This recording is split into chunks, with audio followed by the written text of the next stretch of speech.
My name is Tim Ternes, and I am the director of the St. John's Bible and Programming at the Hill Museum and Manuscript Library at St. John's University in Collegeville, Minnesota. In short, I'm the keeper of the pages and the keeper of the story.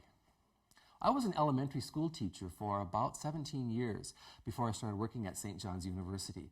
And from the very first time I moved into the Collegeville area, I was fascinated by this Benedictine monastery and all that it had accomplished over the years, and soon fell in love with the work, the mission, the foresight that the Hill Museum and Manuscript Library brought into the world. That idea of preserving the knowledge of the past for the understanding of the future has always been fascinating to me when I was a classroom teacher and now as I work with programming at the St. John's Bible. One of the favorite things, or one of the things I enjoy most about working at the Hill Museum is the interaction with the public. It is so fascinating to see a group of people who really, don't always understand the work that we do because it is rather esoteric.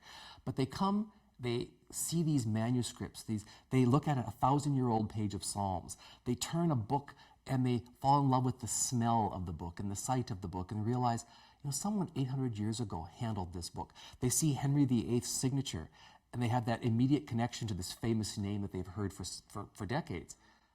One of the important things that has made Himmel so successful in its work is the fact that we don't come in and take.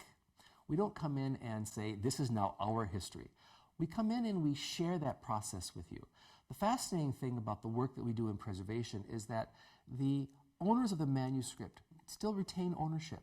They are the keepers of that history. We just find a way to allow them to share it. And I think that's been so different than how historical preservation and cultural interaction has happened centuries before, that we come in and we say, we're going to help you preserve your history.